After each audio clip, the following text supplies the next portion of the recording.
तो hello student, मेरा नाम है राज और एसबीसी क्लास में आपका स्वागत है।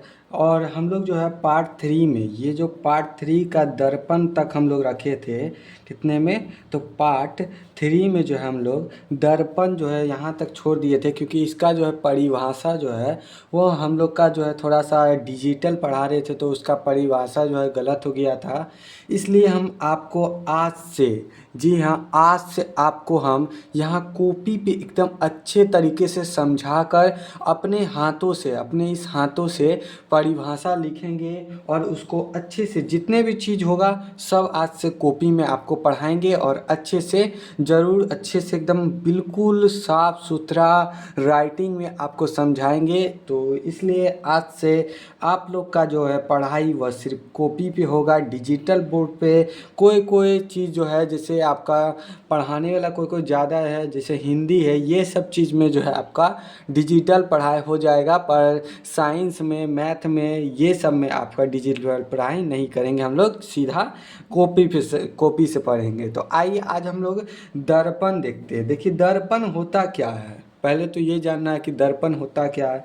ठीक, तो हम लोग यहाँ लिख देते हैं दर्पण होता क्या है। ये क्वेश्चन रहेगा तो नहीं, पर आपको समझाने के लिए कि आखिर दर्पण है क्या।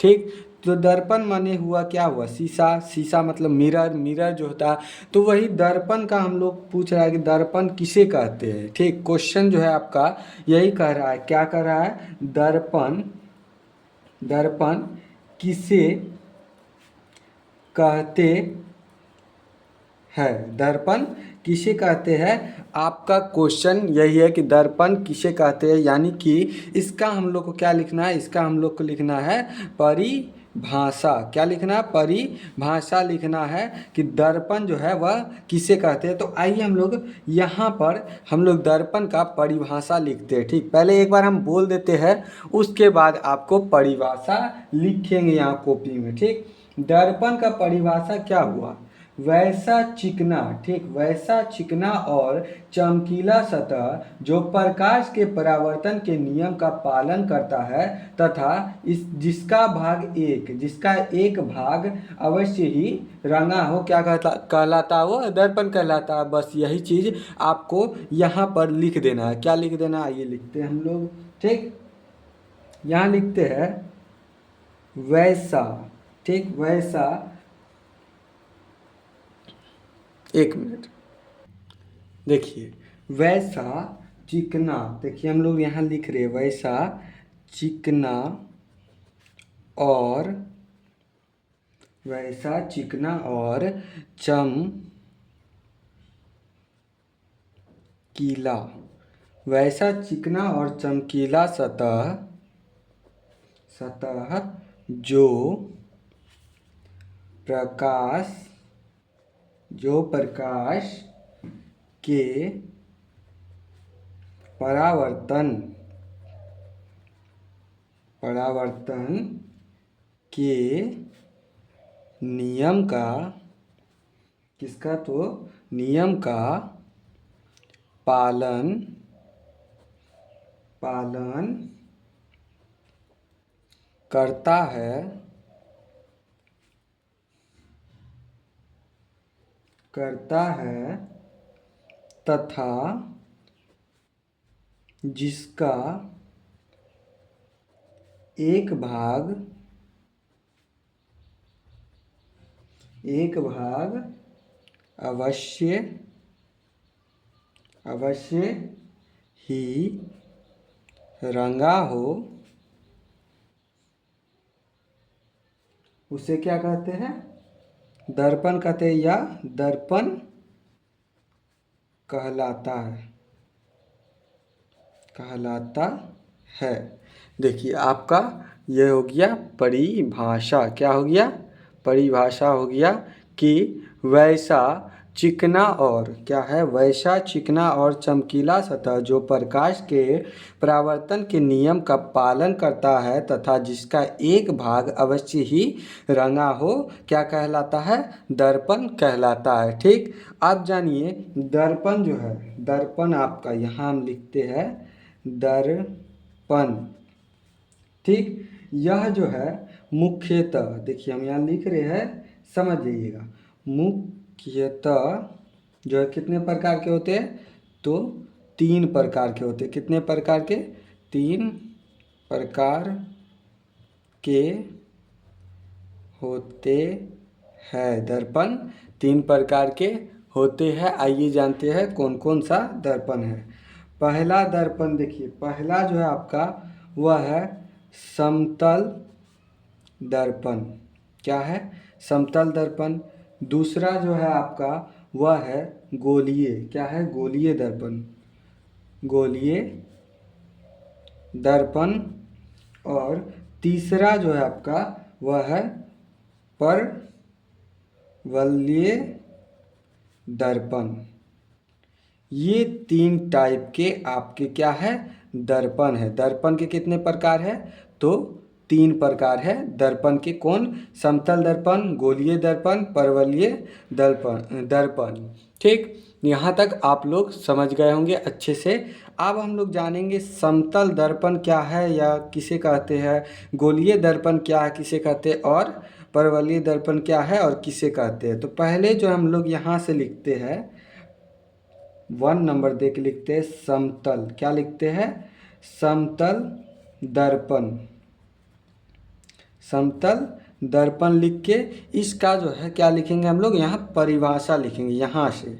ठीक, तो आइए हम लोग परिभाषा लिखते हैं। ठीक, तो देखिए समतल दर्पण किसे कहते हैं। ठीक, पहले हम बोल देते हैं, उसके बाद आपको यहाँ लिखाएंगे हम कि समतल दर्पण किसे कहते हैं। वैसा दर्पण जिसका परावर्तक सतह समतल हो। ठीक, वैसा दर्पण। ठीक, वैसा दर्पण जिसका परावर्तक सतह समतल हो उसे ही समतल दर्पण कहते हैं। जिसका प्रतिबिंब जो है, इसमें जो है प्रतिबिंब जो है ना हमेशा सीधा बनता है। ठीक, प्रतिबिंब हमेशा कैसा बनता है, सीधा बनता है। ठीक, आइए देखते हैं हम लोग। अब परिभाषा को यहाँ पे लिख देते हैं। ठीक, आइए परिभाषा लिखते हैं। यहाँ लिखेंगे वैसा दर्पण। वैसा दर्पण जिसका परावर्तक क्या है, परावर्तक सतह समतल हो। क्या हो, समतल हो उसे ही समतल दर्पण कहते हैं। क्या कहते हैं, समतल दर्पण। देखिए, वैसा दर्पण जिसका परावर्तक सतह समतल हो उसे ही क्या कहते हैं, समतल दर्पण कहते हैं। ठीक, यहाँ तक आप लोग समझ गए होंगे। अब देखिए यहाँ हम लोग एक चीज़ और लिखते हैं यहाँ पे ऐसे करके कि इसमें बना प्रतिबिंब जो है, प्रतिबिंब हमेशा कैसा होता है, सीधा होता है। ठीक, सीधा और काल्पनिक होता है। सीधा और क्या होता है, सीधा और काल्पनिक। यहाँ कॉमा दे देते हैं हम। ठीक, काल्पनिक और क्या होता है, बराबर बनता है। बनता है। अब हम लोग गोलीय दर्पण देखेंगे। दूसरा नंबर, गोलीय दर्पण। इसका हम लोग को क्या लिखना है, यहाँ परिभाषा लिखना है कि गोलीय दर्पण किसे कहते हैं। ठीक, आइए देखिए लिखते हैं। पहले हम आपको बोल देते हैं, ऐसा दर्पण जिसका परावर्तक सतह एक खोखले गोले का भाग हो वह क्या कहलाता है, गोलीय दर्पण कहलाता है। आइए हम लोग इसका परिभाषा लिखते हैं। ठीक, ऐसा दर्पण जिसका, किसका लिखना है, जिसका परावर्तक सतह एक खोखले गोले का भाग होता है क्या कहलाता है? तो गोलीय दर्पण कहलाता है। क्या कहलाता है? गोलीय दर्पण कहलाता है। देखिए यहाँ लिखे ऐसा दर्पण जिसका परावर्तक सतह एक खोखले गोले का भाग होता है गोलीय दर्पण कहलाता है। यह जो है दो प्रकार के होते हैं। कितने प्रकार के होते हैं? दो प्रकार के होते हैं। देखिए ऐसे एक होता है इस टाइप का, ठीक, एक होता है इस टाइप का और एक होता है इस टाइप का, ठीक। इसको जो हम लोग कहते हैं, ये जो आपका है क्या है? ये जो आपका है यहाँ हम नाम लिख देते हैं। इसको हम लोग क्या कहते हैं? तो इसको जो हम लोग कहते हैं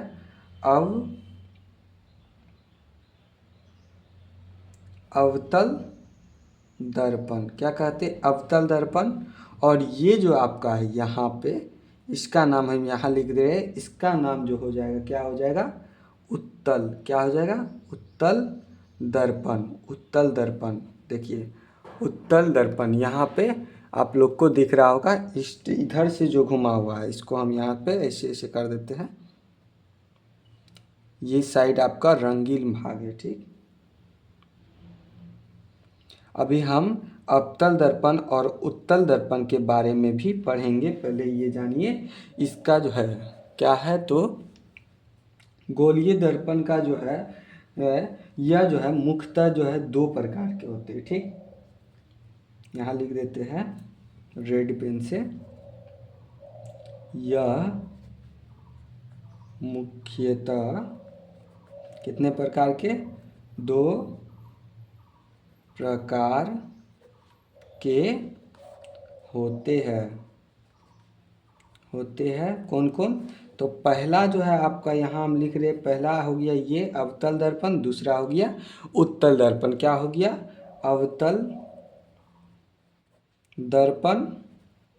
और दूसरा जो हो गया वह हो गया उत्तल दर्पण। क्या हो गया? उत्तल दर्पण। ये दो प्रकार होते हैं। और तीसरा देखिए आपका यहाँ क्या लिखा हुआ है? तीसरा है परवलयीय दर्पण। अब इसके बारे में जानते हैं, ठीक।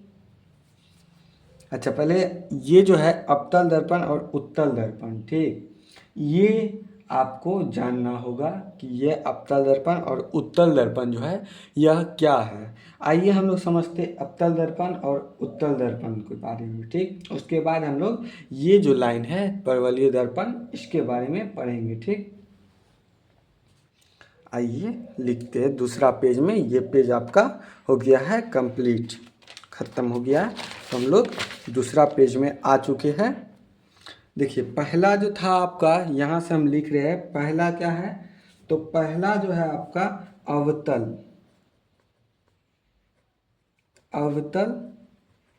दर्पण। पहला क्या है? अवतल दर्पण किसे कहते हैं पहले ये जानेंगे।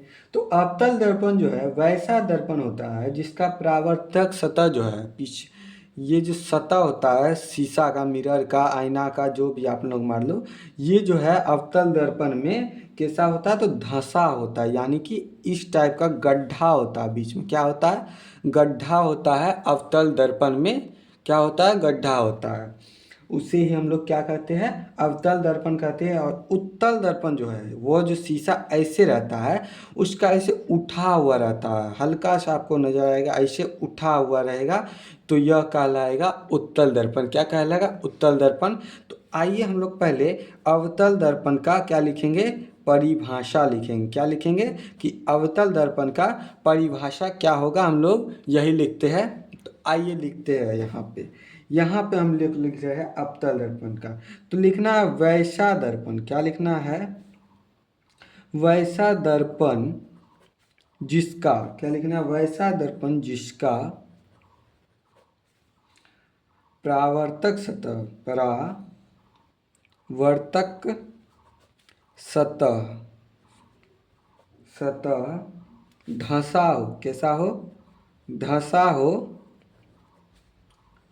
अवतल दर्पण कहलाता है। क्या होता है? अवतल दर्पण कहलाता है। यानी कि वैसा दर्पण जिसका परावर्तक सतह धंसा हो, क्या कौन दर्पण कहलाएगा? अवतल दर्पण कहलाता है। और दूसरा जो है आपका वह है उत्तल दर्पण। क्या है? उत्तल दर्पण। क्या है? उत्तल दर्पण। इसका हम लोग परिभाषा लिखेंगे। आइए देखते हैं, एकदम सिंपल सिंपल भाषा में लिखा हुआ है, आप लोग आराम से इसको नोट कर लीजिएगा और इसको अच्छे से याद कर लीजिएगा। अब देखिए, उत्तल दर्पण, वैसा दर्पण, देखिए वही चीज़ लिखना है, बस इसमें लिखना क्या? उभड़ा हो। क्या हो? उभड़ा हो, यानी उठा हुआ हो। ठीक, वही लिखना है हमको। वैसा दर्पण जिसका परावर्तक सतह, परावर्तक सतह क्या हो? तो उभड़ा हो, उभरा, उभरा हो, क्या कहलाएगा? उत्तल दर्पण कहलाता है। बस इतना आसान था, ये अवतल और उत्तल दर्पण। ठीक, अब आगे हम लोग जानेंगे गोलीय दर्पण किसे कहते हैं। ये गोलीय दर्पण तो हम लोग जान लिए कि गोलीय दर्पण किसे कहते हैं। गोलीय दर्पण के दो प्रकार होते हैं, पहला हो गया उत्तल, दूसरा हो गया, ये पहला हो गया अवतल और दूसरा हो गया उत्तल। आप जो है आप लोग का क्या था, वो जानने से पहले हम लोग जानेंगे कि गोलीय दर्पण से जो है कुछ संबंधित बिंदु भी होता है। ठीक, वो बिंदु के बारे में हम लोग जानेंगे। तो हम लोग यहाँ पे लिख देते हैं, ग्रीन पेन से ऐसे क्वेश्चन बना के लिख देते हैं, गोलीय, गोलीय दर्पण, गोलीय दर्पण से संबंधित, क्या लिखेंगे? गोलीय दर्पण से संबंधित कुछ महत्वपूर्ण, महत्वपूर्ण बिंदु, बिंदु क्या है, लिख देते हैं हम, क्या है। ये आपको अच्छे से याद कर लेना। पहला बिंदु जो हो जाएगा आपका, यहाँ से हम लिख रहे हैं कि गोलीय दर्पण से संबंधित कुछ महत्वपूर्ण बिंदु क्या है। देखिए, पहला बिंदु जो है आपका हो जाएगा यहाँ पे, पहला बिंदु वो हो जाएगा ध्रुव, यहाँ हम लिख देते हैं। और दूसरा जो हो जाएगा आपका वो हो जाएगा क्या? तो वो हो जाएगा वक्रता, वक्रता केंद्र। तीसरा हो जाएगा आपका वक्रता, वक्रता त्रिज्या। क्या हो जाएगा? वक्रता त्रिज्या। और चौथा जो हो जाएगा आपका वह हो जाएगा फोकस। क्या हो जाएगा? फोकस। ठीक, 5 नंबर जो है आपका यहाँ लिख देते हैं हम। 5 नंबर जो हो जाएगा वह हो जाएगा फोकस दूरी। क्या हो जाएगा? फोकस दूरी हो जाएगा, यहाँ थोड़ा सा हो गया, फोकस दूरी। ठीक, 6 नंबर जो हो जाएगा वो हो जाएगा प्रधान, प्रधान अक्ष। ये सभी के बारे में अभी हम लोग जानेंगे, अभी तो सिर्फ बस नाम बता रहे हैं कि इसका कुछ बिंदु जो है, गोलीय दर्पण का कुछ महत्वपूर्ण बिंदु वह है, वह क्या है? तो यही जो है 7 बिंदु होता है। कितने बिंदु? 7। ये है द्वारक। क्या है? द्वारक। देखिए, ये जो 7 है, ये सातों बिंदुओं के बारे में हम लोग को अच्छा से समझना है। तो आइए हम लोग जो है आगे बढ़ते हैं। आगे हम लोग ये सब के बारे में समझेंगे कि वक्रता केंद्र क्या है, ध्रुव क्या है, वक्रता त्रिज्या क्या है, फोकस क्या है, फोकस दूरी क्या है, प्रधान अक्ष क्या है, द्वारक क्या है। ये सभी के बारे में आज हम लोग को ही समझना है। कब समझना है? तो आज ही समझना है। तो हम लोग पहले किसके बारे में समझें। ठीक, पहले हम लोग जो है वक्रता केंद्र के बारे में समझते हैं। ठीक, किसके बारे में? वक्रता केंद्र के बारे में समझते हैं। तो आइए हम लोग यहाँ 1 नंबर दे के लिखते हैं, वक्रता, वक्रता केंद्र के बारे में। इसका परिभाषा हम लोग समझते, या किसे कहते हैं, डायरेक्ट लिख देते, किसे कहते हैं, वक्रता केंद्र किसे कहते हैं। ठीक, आइए हम लोग समझते हैं। यहाँ पर से आप लोग को क्या देना है, उत्तर देना है। उत्तर अभी हम दे रहे हैं, लेकिन आपको कॉपी में अच्छे से इसको नोट कर लेना है, एकदम अच्छे से। देखिए, वक्रता केंद्र किसे कहते हैं? दर्पण जिस खोखले गोले का जो है बना होता है, किसका होता है? तो दर्पण जिस खोखले गोले का बना होता है उसके केंद्र को ही क्या कहते हैं? वक्रता केंद्र कहते हैं। ठीक, इसको जो है सी से सूचित किया जाता है। इसको जो है किससे सूचित किया जाता है? तो सी से सूचित किया जाता है। तो पहले हम लोग यहाँ लिख देते हैं कि वक्रता केंद्र किसे कहते हैं। अगर एग्जाम में आ गया कि वक्रता केंद्र किसे कहते हैं, तो आप लोग को ऐसे ही लिखना है दर्पण जिस खोखले गोले का बना होता है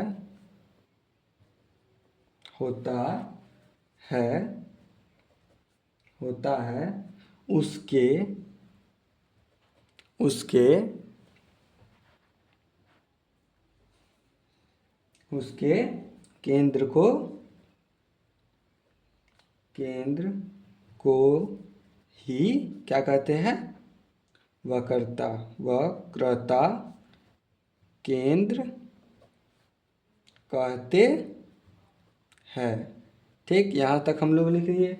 और इससे जो है, इसे किससे सूचित किया जाता है? सी से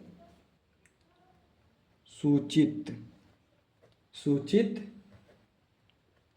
किया जाता है। इसे सी से सूचित किया जाता है। अब हम लोग जो है ध्रुव के बारे में समझेंगे। ठीक, ये ध्रुव के बारे में हम लोग समझेंगे। तो यहाँ पे हम लोग समझते हैं 2 नंबर में।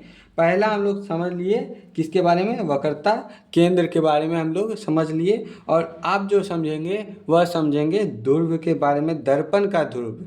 ठीक, ये दर्पण का ध्रुव किसे कहते हैं? आइए हम लोग यहाँ लिखते हैं। ठीक, दर्पण का ध्रुव किसे कहते हैं? किसको किससे सूचित किया जाता है, ये सभी हम इसमें अच्छे से लिख दिए हैं। ठीक, तो यहाँ आंसर जो है, उत्तर जो है आपका, ये लिखते हैं हम लोग। ठीक, उत्तर लिखना आपको दर्पण के माध्यम। ठीक, दर्पण के माध्यम, सॉरी थोड़ा सा बोलने में गलती हो गया। दर्पण के मध्य बिंदु होगा। ठीक, दर्पण के मध्य बिंदु को दर्पण का क्या कहा जाता है? दर्पण का ध्रुव कहा जाता है। वही हम लोग लिखना है। और इसको जो हम लोग पी से सूचित करते हैं, लिखते हैं दर्पण के मध्य। क्या लिखते हैं? दर्पण के मध्य बिंदु को दर्पण का क्या कहा जाता है?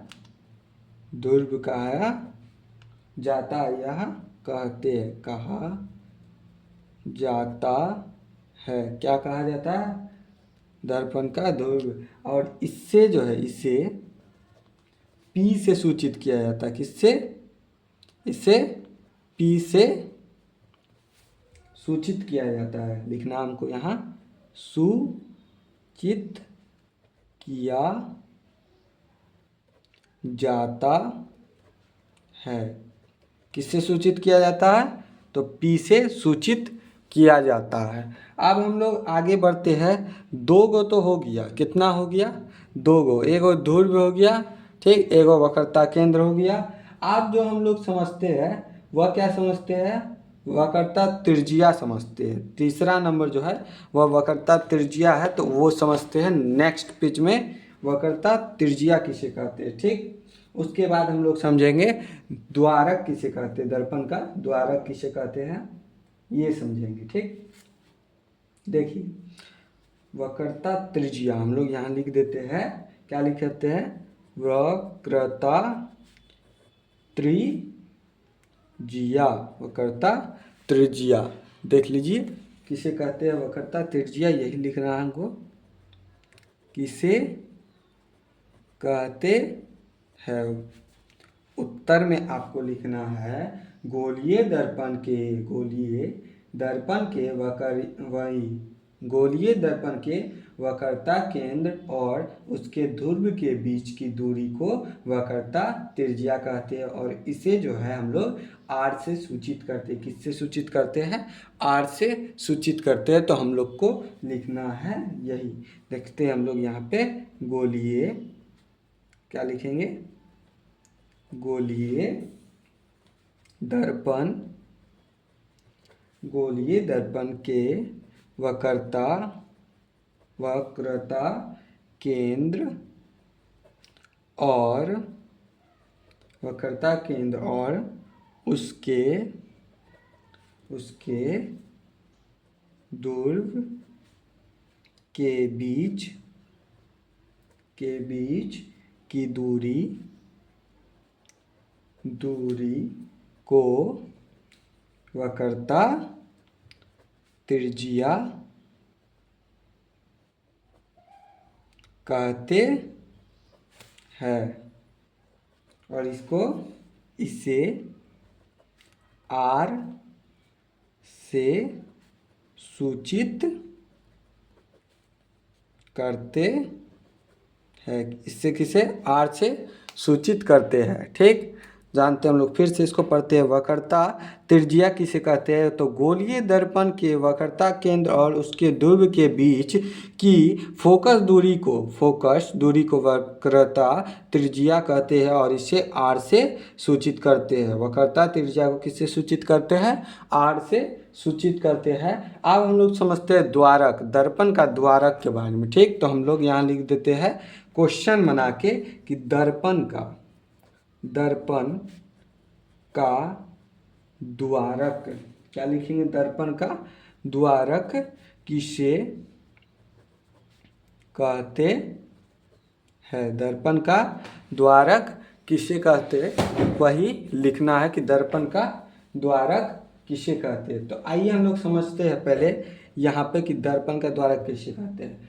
दर्पण का जो चौड़ाई होता है ना, उसी को दर्पण का द्वारक कहते हैं। बस इतना ही लिखना है कि दर्पण का जो चौड़ाई होता है उसको दर्पण का द्वारक कहते हैं। अपने भाषा में भी आप लिख सकते हैं। देखिए हम यहाँ लिख देते हैं दर्पण की चौड़ाई को ही क्या कहते हैं? दर्पण का द्वारक कहते हैं। दर्पण का द्वारक कहते हैं। अब आपका देखिए कितना हो गया, यहाँ से हम लोग दिखाते हैं 1 2 और यहाँ 2 गो हो गया इधर। ठीक, 2 हम इधर बताए और 2 उस साइड बताए हैं। ठीक, 2 इधर बताए और 2 उस साइड बताए हैं। तो आप लोग का कितना कंप्लीट हो गया? 4। आप जो है हम लोग पढ़ेंगे, मतलब आप जो इसके बाद हम लोग जानेंगे वह कौन जानेंगे? तो हम लोग फोकस दूरी के बारे में जानेंगे। प्रधान अक्ष के बारे में अभी तक प्रधान अक्ष नहीं जाने, द्वारक जान लिए। ठीक, द्वारक जान लिए, वक्रता त्रिज्या जान लिए। अब हम लोग फोकस दूरी जानेंगे। ठीक, आगे हम लोग यहाँ पे फोकस दूरी लिखेंगे। फोकस दूरी किसे कहते हैं? ठीक, ये हम लोग को लिखना है कि फोकस दूरी किसे कहते हैं, इसके बारे में। ठीक, लिखते हैं फोकस दूरी किसे कहते हैं, ये लिख देते हैं। ठीक, अब इसका आंसर लिखना है कि फोकस दूरी किसे कहते हैं। गोलीय दर्पण जो है, इसका हम लिखा रहे आप लोग को, पहले सुन लीजिए। गोलीय दर्पण की फोकस और ध्रुव के बीच जो है, किसके बीच? ध्रुव के बीच बीच के दूरी को जो है क्या कहते हैं हम लोग? फोकस दूरी कहते हैं। बस वही चीज़ आपको लिखना है। ठीक, लिखते हैं हम लोग गोलीय, क्या लिखना है? गोलीय दर्पण की फोकस और ध्रुव के बीच की दूरी को क्या कहते हैं? फोकस दूरी कहते हैं। क्या कहते हैं? फोकस दूरी कहते हैं। हम लोग यहाँ तक समझ गए। अब हम लोग जानते क्या? तो अब हम लोग आगे जानते हैं। आगे क्या जानेंगे? आगे हम लोग ये जानते हैं कि अवतल दर्पण का दूसरा नाम क्या होता है। अवतल दर्पण का दूसरा नाम क्या होता है ये जानते हैं, और उत्तल दर्पण का दूसरा नाम क्या होता है ये जानेंगे। ठीक, अवतल दर्पण का दूसरा नाम क्या होता है और उत्तल दर्पण का दूसरा नाम क्या होता है। अवतल दर्पण का फोकस चिन्ह क्या होता है? अवतल दर्पण का फोकस चिन्ह क्या होता है और उत्तल दर्पण का फोकस चिन्ह क्या होता है?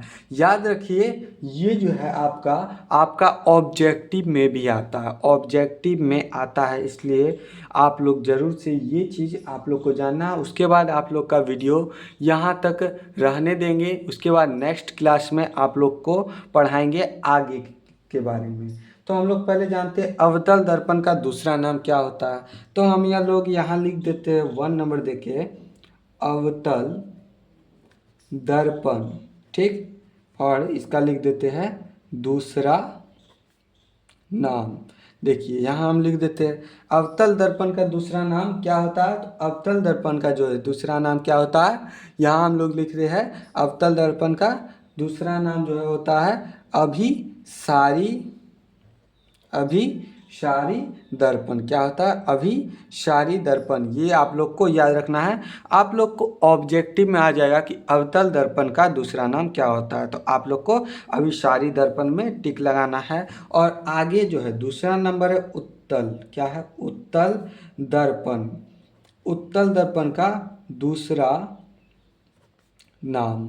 उत्तल दर्पण का दूसरा नाम क्या होता है? तो उत्तल दर्पण का दूसरा नाम होता है अपसारी। क्या होता है? अपसारी दर्पण होता है। क्या होता है? अपसारी दर्पण होता है। पूछ दिया जाएगा उत्तल दर्पण का दूसरा नाम क्या होता है ऑब्जेक्टिव में आपको, तो आपको लगाना अपसारी दर्पण लगाना है। अब आपको दूसरा ऑब्जेक्टिव ऐसे पूछ दिया जाएगा कि अवतल दर्पण का फोकस दूरी का चिन्ह जो है वह कैसा होता है।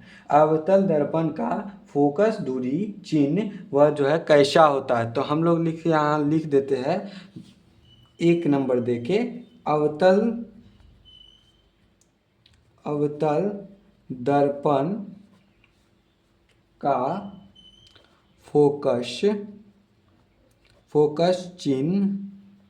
चिन्ह कैसा होता है।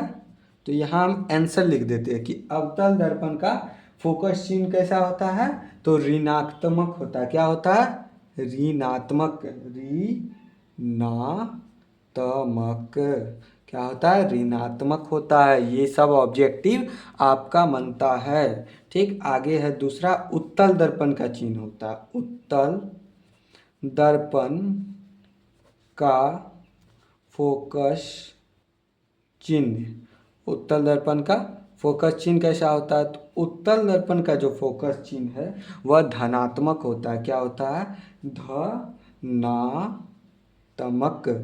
धनात्मक होता है। क्या होता है? धनात्मक होता है। आज का क्लास आप लोग को कैसा लगा कमेंट करके ज़रूर बताइएगा। आज हम आपको कॉपी में लिख के दिए, डिजिटल नहीं पढ़ाए, मतलब डिस्प्ले पे आप लोग को नहीं पढ़ाए, तो ज़रूर बताइएगा आप लोग को कॉपी में कैसा समझ आया। अगर समझ आ गया होगा तो वीडियो को लाइक और चैनल को सब्सक्राइब जरूर करिएगा। एसबीसी क्लास में आपको सभी सब्जेक्ट का पढ़ाई होगा, और कल सुबह 7 बजे आपका मैथ क्लास चैप्टर 1 होगा। क्या होगा? मैथ चैप्टर 1 एक्सरसाइज जो है, एक्सरसाइज आपका 1.1 वो आपका पूरा होगा। तो वीडियो ज़रूर सुबह 7 बजे आपका आ जाएगा। चैनल को सब्सक्राइब कर लीजिए ताकि 7 बजे आपका नोटिफिकेशन जो है वह क्लिक मतलब आ जाए यूट्यूब में डायरेक्ट।